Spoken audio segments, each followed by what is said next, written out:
Welcome to the Productpreneur Podcast. I'm your host, Nicole Jelarzak, product development and marketing coach and mom of three. Learn from and get inspired by women entrepreneurs killing it in the product space. Each episode, we will share the latest trends, proven strategies, and inside secrets of the product world, all designed to give you greater confidence to create your own success through a product venture. Let's do this.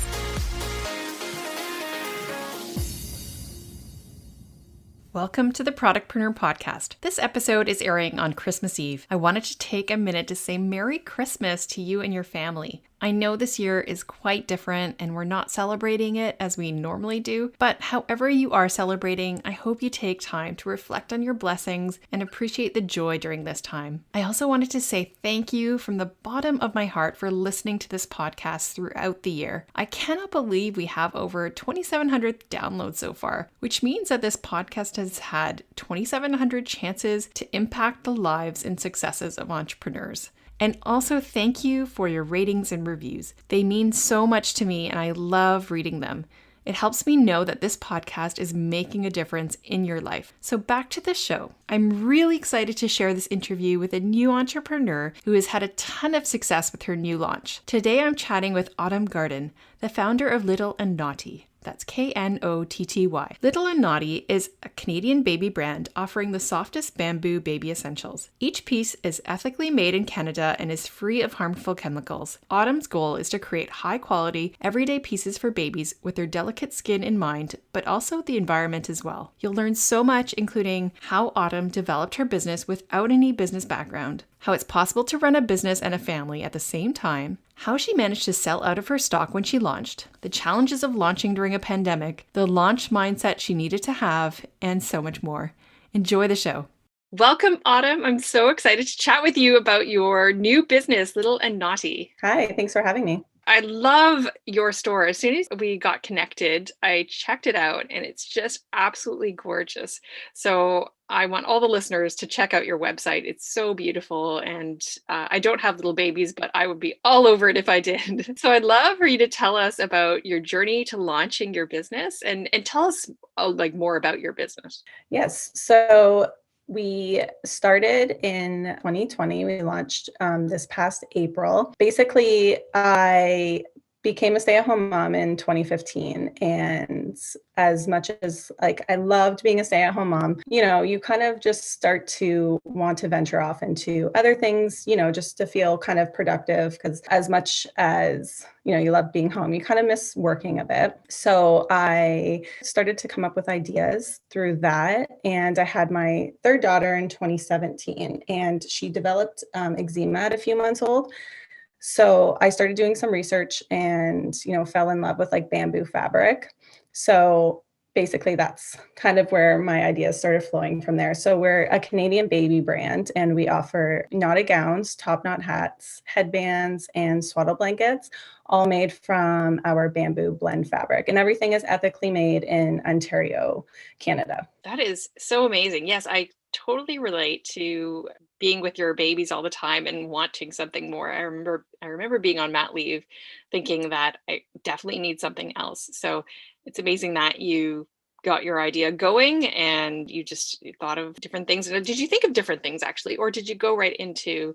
No. So yes. So I actually started another business. It was a paper flower business, but it was never a business I intended to grow in the future. It was just something that kept me busy, something that was mine that I could just, do on the side, make some extra money since I was staying at home. But yeah, it was never something I intended to grow, but it gave me some experience, running a business, with social media as well. And then this idea just kind of popped really just into my head one day. It was just hard to find, Canadian made products, especially bamboo products, because it's a new fabric that isn't really out there too much, especially within the past few years. So when I was researching companies where I could buy bamboo products from, a lot of them were in the United States. And then, obviously with the conversion over into Canadian dollars, and then shipping is more expensive. And then sometimes you get hit with the duty fees. So I was sometimes paying a fortune for these products. So I just wanted something that was made in Canada and easier to access. I love that it's made in Canada and actually in Ontario, where we both live. It's so amazing that you did that. So I'm gonna get into that after that, but I'd just like to ask you more about what your products are. And you mentioned knotted bamboo products. So what does that mean exactly? So our main product, which is our best seller, is our knotted gowns. So basically it's similar to like a baby sleeper, except there's no legs. You just tie the bottom like into like a little knot, which is actually more practical because it makes diaper changes so much easier, or just even diaper checks, because you have to check your baby's diaper. A lot of the diapers come with the blue line, so you can just easily like untie the knot, open it, see if your baby needs a diaper change. You're not really disturbing them too much, especially in the night. And they come with like little fold over mittens too, so you have those to prevent them from like scratching their faces. Oh, oh, so cute. Oh, that's brilliant. And we have like our top knot hats and headbands in the matching colorways to our knotted gowns and swaddle blankets as well. Okay. Okay. So did you invent this sort of knotted idea, or is that already being done? No, my mom says that they were around when we were younger, except they had more of like I guess, an elastic bottom where you would like pull and it would like kind of, cinch tight. It wasn't really like a knotted feature, but yeah, they've been around for a while, but I kind of been becoming more popular over the past couple of years. And Oh, for good reason. okay. I used them with my third daughter and I love them. So that was Right. why knotted gowns were an important product that I wanted to create. Yeah, that's cool. I don't remember them being around when I had kids, which I guess, yeah, my kids are a bit I older. don't think they were very like my first daughter was born in 2010, and I don't ever remember seeing them at all. Okay, then I didn't miss them. It wasn't until the past couple of years that they started kind of, I guess, making a comeback. Yeah, that's a great idea. I remember the days of trying to check the diaper and just, yeah, disturbing them. So it's, Yeah, and sometimes fiddling with like snaps and zippers and then taking their legs in and out of the sleeper, like especially in the middle of the yeah, night, you're yeah, kind of waking them up. right. And I did not know that bamboo could be made into fabric. I knew there was bamboo paper products, but I didn't know that bamboo was actually like a thing, a fabric. Yeah, it's something that I discovered too. And it's a very breathable fabric. So it's perfect, for babies' sensitive skin, but also because babies can obviously overheat easily, but they also need like that extra warmth. So bamboo is it's a very breathable but insulating fabric. So, it'll keep you cooler in the summer, but like warmer in the winter. And it's so soft and stretchy too, which is what I love about it as well. That's amazing. And yeah, that's so great that it's sustainable. As we know, bamboo just grows like a weed. So perfect. And then you've got made in Ontario. So, how did you find a producer or manufacturer in Ontario for this? Basically online through Google and social media. So I went through, a bunch of manufacturers, and a lot of them required certain minimums that I wasn't willing to do at the beginning. And I came across a seamstress that, Canadian made businesses use her as well. So I contacted her, and she could do smaller quantities for me. That's amazing. That well done, because a lot of people say they can't find manufacturers in Ontario or in Canada that are able to keep the costs low enough and the minimum quantities low enough. And you managed to do that. Yes, it's definitely made in Canada is not cheap. It's definitely expensive, but it's because the workers are being paid fairly and things like that. But you just have to do your research. It is a lot of research into looking for manufacturers that you want to work with. But I would contact a bunch and see who would reach out, because some don't even respond to you. That's right. Yeah, they don't, because they're either too busy. I mean, that's a nice problem for them to have. And they also want to know that you're serious, and they usually want to work with larger brands and so on. And how do you manage to keep the costs down? Well, my costs right now are a little bit lower than they should be, because when I launched during COVID, that was kind of like a nervous time for me. And so I wasn't really sure no one was really sure what was happening. So, my costs are a little bit lower right now, but I do have a seamstress who does my products. She's a little bit cheaper than going with a manufacturer, but yeah, it's definitely a challenge. And I ordered like my fabric in bulk. So like the larger amount of fabric you order, the cheaper costs are. So did you order your fabric first and then look for someone to make it, or what was the order of that? I definitely looked for a manufacturer first because I wanted to find somebody who was right for me. And looking for fabric was even a challenge. It's not easy to come across, fabric companies online, or, fabric that you like, because you want to receive samples of it and make sure it's the fabric you want to, go with. So that was the second step. And then my label, once I got my business name, I was able to create all my garment labels and tags. Yeah, I have heard that finding the right fabric is the most important piece because fabric is key. So did you find that that's the same thing? Like that was the hardest and most important piece? Yes, because not only do you want the fabric to feel good, but you want to make sure it washes well. So Ah, that's another okay. thing as well. Right. Because you don't want someone to wash their item like twice and the fabric's not good quality. So that's another thing you want to look for as well. Oh, so true. And that it doesn't shrink or something. So yeah, that's super important. Okay, and yeah, and you decided to go with a seamstress rather than a manufacturer, which is super clever because it's almost like I'm equating it to the branding world, like going with a freelancer rather than going with a large agency to begin with, because they're going to have less overhead, they're going to be able to give you better costs, and so when you have smaller quantities, that is really important for you to keep your costs down and have smaller quantities, and then also probably be able to change the products quickly. If you find that there's certain feedback that you have and you want to tweak the products, you can do that without like having thousands and thousands of units to change or whatever. Did you find that you've tweaked the product at all since you started? Yes. So going forward into the new year, we've made slight changes to our knotted gowns, just with things like just shortening the fold over mittens a bit and just changing the neckline is something I want to do going forward. I love the product I have now, but when you make something, you just think, okay, I just want to slightly change this. It's not going to make too much of a difference of my product, but it's just something that, I just wanted to round out the neckline a bit more, just for that overall look and just shorten the mittens. So yeah, you definitely learn what you kind of want to change over time. Yeah, that's amazing. So that you can do that with the lower quantities that you have. And let's talk about when you first got the idea. Did you have any limiting beliefs when you were thinking of the idea, like, oh, I don't have a business background or whatever it was? How did you overcome them?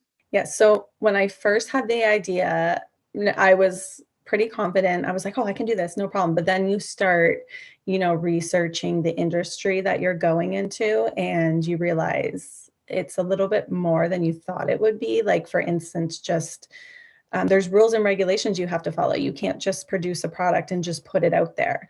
Yeah, so you have to follow like the textile laws that Canada has, and then if you want to get into this, like United States, you have to follow their laws. So once I started realizing that, I was kind of like, whoa, like, can I do this? Like, this is a lot of information that I wasn't expecting. So yeah, certainly you question yourself, but I had my husband who was like, no, you can do this. So just having someone there, just helping you overcome your fears. Yeah, well, you did an amazing job. I mean, your marketing is on point, your designs are beautiful. I think you're doing an incredible job. And so, did you ever feel like, oh, I can't do this, I'm going to quit, or did it never go that deep? Sort of. So when I came across all the information that I had no idea, like for instance, just being compliant, your products have to be Hmm. compliant in order to sell it. And when you go on the government website, it's so much information and it's really confusing when you read it that I instantly went, I can't do this. Like, this is so confusing. I can't put out a product. Like, it was very overwhelming. So I definitely had, I did not say that I wanted to quit it, but I definitely had a moment where I was like, whoa, like this is so much more harder than I thought it was going to be. Yeah, and I don't think a lot of people know that there are rules and regulations that the government has to that you need to comply with. And so how did you sort of get through those rules and make sure that you comply? Because sometimes business owners, they will hire like consultants to do that, or did you do that on your own and just go through and make sure that everything complies? Yes, so I did it on my own. So it definitely, when you're, reading into it, it's a bit overwhelming, but it's really actually not that difficult. So once you start actually reading about it and learning about it, you're like, oh, this is actually pretty simple. So, for instance, you just need your own number, your CA number with the government that goes on each of your garment tags. So all you have to really do is just register for that number, and just little things like certain information has to be on your tags, and things like that. So as long as you just read it and take the time to understand what you need to do, it's fairly simple. It's very overwhelming at first, but if you Yeah. take the time, you'll understand it eventually. And there's groups you can join as well. Like I belong to like a Canadian compliance group, with other businesses that will help you too if you have any questions. Oh, amazing. Yeah. So that was another question I had. Did you get any help from anyone while you were doing this process? Yes. So that group was very, very helpful for any questions that I had that I couldn't understand reading it on the government website, because sometimes their wording is a bit confusing on the Right. government website. So Oh, that okay. group, it's a Facebook group, and it actually really helped me a lot. Oh, amazing. That's awesome. What did you do first when you found that, like when you figured out you had this idea? What was the first thing you did?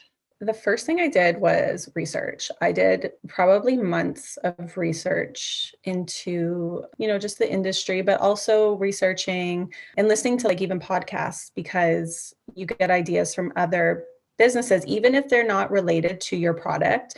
Like they could be a business that sells, like candles. Like it's just hearing other people's stories and what like their advice is really helpful, as well as just researching what you have to do. Like for instance, I came across, oh, I have to be compliant. I had no idea. You just want to make sure you do all your research. And then after that, I started looking for a manufacturer, someone to make my products, because I do not sew, and I did not want to sew my own products because I wanted to be able to produce enough. And I knew even if I could sew, I wouldn't have been able to do it myself. I've done a couple of episodes with some people, business owners who've also launched their own garments or apparel. And a lot of people think that you have to be a seamstress to start a fashion business or whatever, but you don't. Obviously, you can find a manufacturer or someone else to do it for you. So I think that's an important lesson to learn.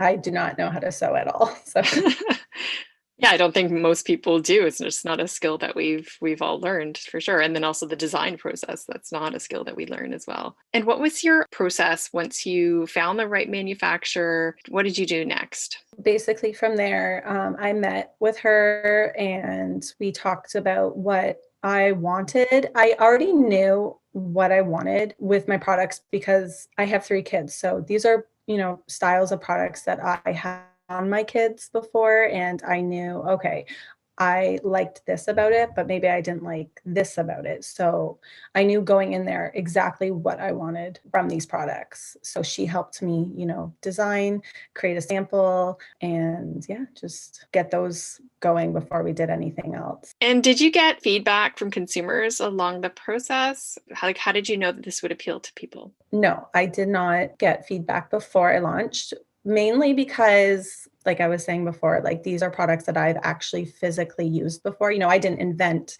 the knotted gown or top knot hat, but I knew exactly what I wanted from them. And it was a product that I would use. So I just felt confident enough just to put it out there. And since I wasn't doing a large amount at once, I could change things like along the way and it wouldn't be a problem. Right, got it. Are there a lot of companies using the bamboo fabric as well? There are some companies, there's not a lot right now. I have noticed a bit more starting to come out with some bamboo items, but yeah, there's not a ton still, especially Canadian. There's some I've noticed in the US, but there's not a ton of Canadian ones. And where does the fabric come from, out of curiosity? So the supplier we use is a Canadian supplier, but our fabric is either from China or Taiwan because, bamboo, it doesn't grow in Canada. Of course. I could eventually mill it in Canada. The bamboo itself would still come from China, but I could down the road mill it here in Canada. But that was something I looked into, and it requires a large amount of minimums. Like I think it was like 300 meters, and I'm just nowhere near that. Oh, That's a yeah. lot of it per color Right. too. But down the road, I hope to get to that point. And what did you do to prepare for launching? Did you kind of DIY the site that you have, or did you get help there? For our website, I Yes. actually did the entire website myself. Wow, great. It was something that I looked into. Like I've never done a website before. So it was something that I wasn't even sure I could do. So I looked into having somebody help me design my website, but it was a lot of money. So I thought, you know what? I use Shopify.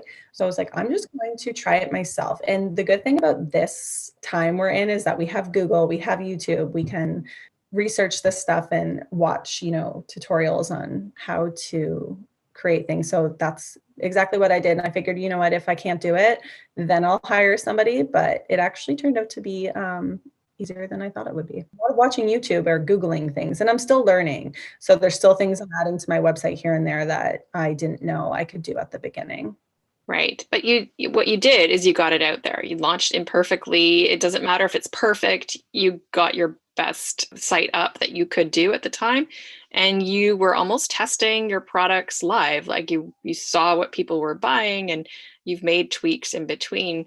So that's amazing that you just got it up, which is awesome. And I love like the look of it, and the branding is just beautiful. So you did an amazing job for your doing it yourself for the first time. It's amazing. Yes, exactly. So just, yeah, putting it out there, like you said, and, you'll learn down the road. I mean, if it would be different if you really couldn't figure out how to do it, but, you can YouTube things. And then photography. Did you do your own photography or? No. So I'm actually like, I'm not bad at photography. Like I do have an eye for like how I want, pictures to be taken and stuff. But I did know from the beginning that photography was something I wanted to invest in. It's not cheap. It's actually quite expensive, but the products is what I'm selling and I want them to represent the like for the colors, for instance, I want the colors to be captured as best as they can be so that they can so people aren't receiving my products and being like, this looks nothing like the photo, the green is different. So photographers, professional photographers, know how to use the lighting, they know their angles, and I was there and I could say, I want, this is what I want you to do, maybe let's try this angle, and I was there kind of like helping direct, but yeah, no, I didn't Right. take the photos myself. Yes. Yeah. Photography is one of those things that is so important because it's your representation of the product.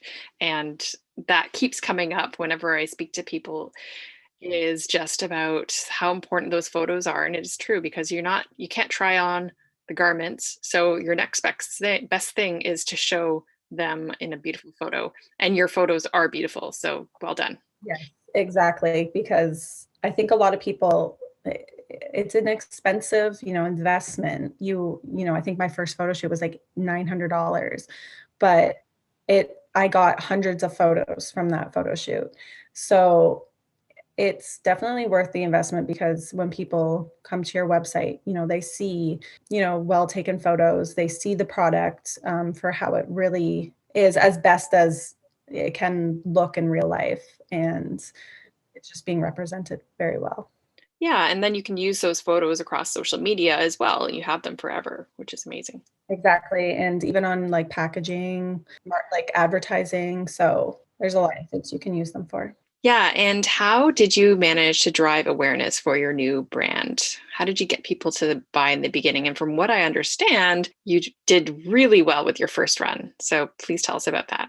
Yes. So social media has always been an important part of where our customers come from. So before I even launched my business, I had worked on my social media. I actually was kind of like a social media influencer for a little while. It so I was connected to a bunch of, moms that had babies already, and I had already built up that following prior.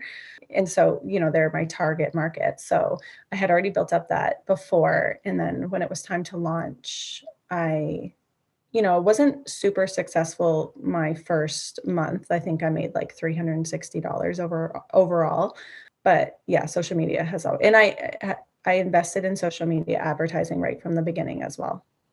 Oh, great. Okay. Actually, so I thought you'd mentioned that your first run sold out or something like that. So the first month we did $360, but then the second month, I think within 6 weeks, I had completely sold out. My second month, I did like just under $1,800. So it was a very large jump for my first month. We did do a smaller run our first amount. And I think I only had maybe about like 100 products overall. So once we sold out of those, we relaunched, we restocked our products, and within an hour, they sold out. And I was like completely blown away because I was like, I was not expecting that for the second time around, because the first amount of items we had took about 6 to 7 weeks to sell out. Amazing. Second restock, I was very surprised, but obviously very excited. Yeah. So you have something great. And actually, are these people who repurchased, or are these all first time buyers that just heard about you? Yeah, so obviously the first few weeks were new buyers. I am starting to get a lot of repeat customers now who are, maybe just buying like one gown and one hat at first, because obviously they just want to see my product, and then they're coming back. And I have some people who literally own like every single color that I have on my website. Oh, wow. So cool. A lot of people, yeah. Some people have like my entire like swaddle collection, my not a gown collection. Oh, that's amazing. So you have some raving fans out there. The repeat customers is obviously what really excites me, because people are coming back for more and that they love your product. Yes, that is so key, because it is very difficult to get people to your website to try and buy the first time. And if you can get them to come multiple times, then you have an amazing product, and you also have a very sustainable business as well. So good for you. And you launched during the beginning of COVID. So how did that affect your business, your ability to launch, your supply? Did it help propel it or hinder it? Well, luckily, I had just received all of our items I think it was like middle of February. And we actually did our first photo shoot 6 days before, they declared a global pandemic, when everything shut down before March break. So we did our photo shoot 6 days before that, which now I'm looking at that and I'm like, wow, like if that photo shoot didn't happen, like I wouldn't have been able to launch, because I really wanted, professional photos. But my launch date was always April 4th. And so, when this all happened, we thought, okay, it's going to be, schools are only going to be closed for 2 weeks. Like we'll be back to normal after 2 weeks. And then, April comes around and people are starting to lose their jobs. And I was like, oh, should I launch? Like, are people going to have money to buy my products? No one knew what was happening. And I was thinking of postponing it. And my husband was like, you know what, just do it. Like, just put it out there. And so I did. And surprisingly, I think because in that period from like April to June, everybody was at home online. So people were on social media more. And I think that sort of worked to my advantage. I mean, I obviously don't know, because I don't know what it's like to launch without COVID, but I think that sort of worked to my advantage. There was these things that popped up called virtual markets. So virtual markets popped up and I just decided to join a bunch of those. So I think each market was like $40, but my name got out there. And, I think per market, I was making like $800 to $900 a day just from that market. And I had only spent $40. So really at the beginning, just with everyone being on social media, it kind of worked out to my advantage. But, going forward, even now, I'm experiencing delays with my fabric, with my labels, because obviously people have to social distance, same with shipping. So it's taking longer for, me to receive, some of my supplies, or even some of my items that I'm shipping out is taking a little bit longer than it should. I haven't actually experienced major shipping delays, but it's just something that has been a challenge. Yes, but well done. You did launch during COVID. And I think that you're right. Like a lot of people are looking for more options online. And that might have definitely, actually, I think it benefited your business, because people started to shop online. And all of a sudden, as you know, Shopify stock has boomed, and there's tons more of online stores that are being launched on Shopify. So anything that was offline is now online, and people are looking for smaller markets. People are looking to shop locally from small businesses. So I'm sure that it has helped you. Although I have to say that shipping delays are not a great thing. And I'm sure that doesn't help your business right now. But I think that's so amazing. Like I'm just speaking to so many people who have launched in the last few months. And I'm just astounded that, you could use COVID as an excuse to not move forward, but you did it anyway. And you launched imperfectly. You didn't know how it would go, but what would your business be like now if you hadn't launched, right? So good that you did. Yeah, it was definitely something I questioned because no one knew what was going to happen. But yeah, I'm so glad that I did launch. And from the period of April to June, yeah, everyone was at home. A lot of people were not working or they were working from home. So it's just everyone was on social media and was on like online. So I think it definitely helped the first few months at least. Yeah, for sure. And I love the name, Little and Knotty. It's so cute. Did you come up with that? How did you come up with the name? Yes, I came up with it. So the whole name process was a bit of a challenge for me. At first, I really just couldn't think of a name. And I think you get into this, you kind of overwhelm yourself because you start looking at other businesses and you're like, oh, I love their name, but I love their name. And then you can't come up with anything. And I came up with some names that looking back now, I'm like, those are terrible. So I'm really glad I came up with it. But it was a bit of a delay for me. That the whole name process did delay my business a bit because obviously I couldn't register my business. I couldn't create a website or anything without the name. So there was a bit of a delay there, but I think I got to the point where I was like, I'm going to stop overthinking this and I'm just going to let it go. And maybe it will just pop in my head. And honestly, it just one day, it really just popped in my head. I don't even know exactly what I was doing. I just thought of it and I ran to my husband and I was just like, oh, like Little and Knotty, but like Knotty, because like knotted gowns, top knot hats. He's like, nope, he's like, that's perfect. And no one else had my name or even close to kind of the name I had. So worked out well. Yes, and the naming process can be very challenging because you want something unique, you want something that sort of represents what you do that isn't taken, and that can actually be very difficult to find. And actually, we're going to be having a lawyer on the podcast later on to talk all about registering your trademark because the naming process is so important. Like you could find out that you're using the wrong name and then you're going to have to take it down when you find out you're too similar or whatnot. So well done. So you found something unique and very creative and very representative. I love it. So good. Yes, and it's definitely something that I get asked about a lot from our customers. They'll be like, "Oh, I love your name. Like, how did you come up with it?" So I definitely think it's a very memorable name as well, and that's what I wanted. So when people talk about my product, it's not a name that they're going to easily forget. Right, exactly. You've had some amazing success with the business so far and some wins to date. Can you just tell us a little bit about what kind of wins you've had so far? So just selling out of pretty much all of our products, like our knotted gowns and swaddle blankets. There are past 4 restocks we've pretty much sold out within an hour, which has been really amazing. And that was very unexpected so soon. And then in the summer, Vogue had actually reached out to me and wanted to feature us in their Vogue's Tiny Treasures, which was baby businesses that they were featuring. So that was really exciting and very unexpected. But I actually thought it was like a fake email when I first opened it. Amazing. Vogue Canada or Vogue US or like, It was actually British Vogue. oh, British Vogue.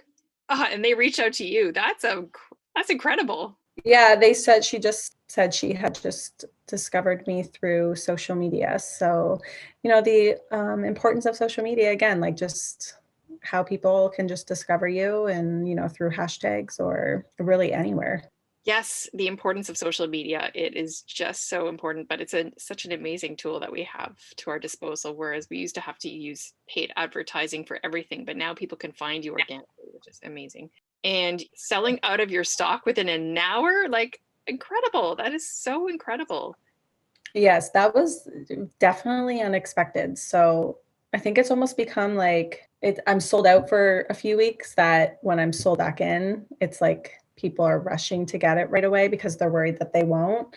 Ooh, I love that. That is a marketing tactic we use called scarcity. Honestly, that was an accident though. Yeah, I That know, was but never a plan of mine, but it worked out, I guess. well, it's true because you are producing limited quantities. You're not mass producing, so people know that it's something that they need to get their hands on right away. And you have this audience waiting for your stuff, which is like incredible. And how do you manage your social media? Are you always in it? And what kind of tips do you have for other people who have their businesses who are trying to grow their following? Yeah, so I completely do the social media on my own. So I do try to show my face here and there. I could definitely work on that a bit.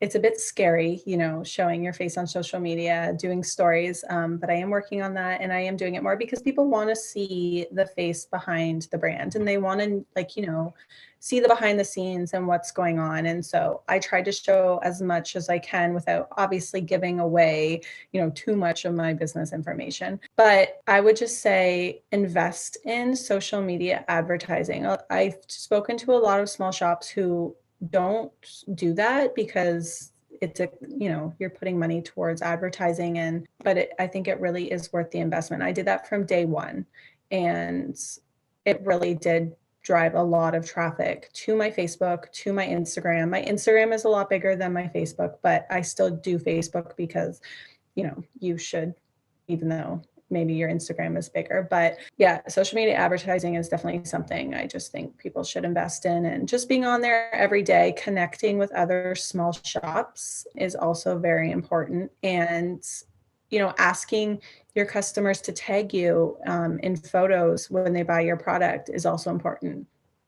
So I get a lot of customers that will share my product on their stories or on their Facebook or Instagram feed, and they'll tag me in it. And they just love their babies being a part of my brand, and they love when I repost their babies on my social media. So that's also really important for, driving awareness too, is just asking, those who do purchase from you if they can, hey, like tag me, or like put it in your Instagram bio, like tag us, like hashtag, like have your own hashtag or something along those lines. So no, that is key because it gives that social proof that other people are wearing your products, love your products, and so like they are more apt to listen to that than your testimonial. They'll listen to someone else's testimonial because they want to know that there's that proof out there. So that's amazing. You had a strong following before you launched your business. Do you believe that that is super important for business owners who are just starting out? Or if you don't have that following, like what can you do there? I don't think you need like a strong following because followers only mean so much. If they're not buying from you, then they're pretty much just ghost followers. And everyone has ghost followers. There are people that will follow you and, not comment or like, but you want to try to get authentic followers and people who want to follow you. So for me, it was important that I would follow people in my target market, like other moms that had children. And I really wanted to focus on the Canadian market at first. So I would follow a lot of Canadian moms, and they would follow me back. And so don't just try to build up your following to just anyone. I know that there are things like follow loops and stuff that a lot of people join, but essentially that's, it's not doing anything for you other than making you appear like you have a lot of followers. So it's good to have some followers, but you want them, at first, because then you look like an authentic business. But you just want to make sure that the following you're getting is, real people that are within your target market. Yeah, and that they're engaged because engagement is one of the most important things that the algorithm listens to. So it's not just getting empty followers, it's getting those engaged people. And you're right, those follow loops, I don't love them either because you just get people who have no interest in your brand. Yeah, I see them around a lot, or they'll like comment on my photos and be like, "Hey, join our follow loop." And I just delete them. And what do you wish somebody would have told you before you started your business? That's a hard one. When I started my business, I actually didn't tell anybody. I didn't tell any of my friends or family that I was doing this. I don't really know why. It's just something Wow. I kind of wanted to do. Something I just, other than my husband, obviously. Yeah. It was something I wanted to do on my own. And I didn't really want that. like unwanted advice. You know, when like you're pregnant and people just give Mhm. you all this advice, I just kind of Yes. felt that. But I did my own research and, you know, read a lot about other businesses, and I learned a lot from them as opposed to other people telling me things. So it's kind of a hard one for me to answer. I love that idea of just launching and not telling anyone because you're right. Like people will have their own opinions, and sometimes their opinions may not be favorable or may not be like in your best interest, is what I'm trying to say. Yes, and I feel like when people know you, they sometimes can have stronger opinions or make you kind of doubt yourself in ways, and I just didn't want any of that. It was like, because you know, I didn't want people being like, "Oh, really? Like you're trying to do this? You're trying to design your own products?" Like some people, I just didn't want that negativity because I didn't want it to affect me going forward. So I just did my own thing, and I really just wanted to do it on my own. I had my own ideas, and I was really set on how I wanted things done. And what would you love to have help with? Oh, so many things.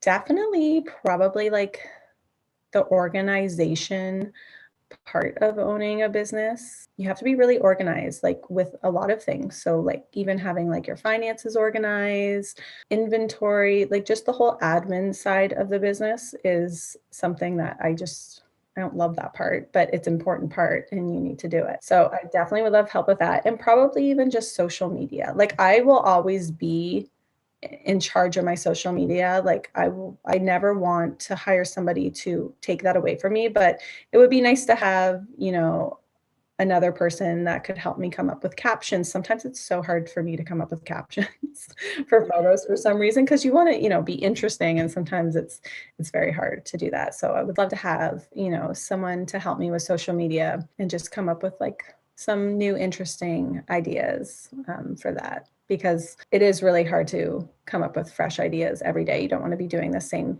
thing day in and day out. So nice to have help with in the future. Yeah, social media is just one of those things. It's like they say, feed the beast. You're constantly coming up with new things and just refreshing content that you already have and sort of leveraging what you already have and saying it a different way. And it's a lot of work too, because not only do you have to produce content, but you have to be on social media and engaging with other people and following other people, because that's how the algorithm works. If you're not out there engaging, then they're not going to see you as important. And you're going to be, when you post something, you know, it won't reach out to your followers. It's such a, I feel like Instagram is such a weird game, and it's always changing and becoming more complicated, but it's definitely like a 24-hour a day job, but like you don't have 24 hours in the day to do it.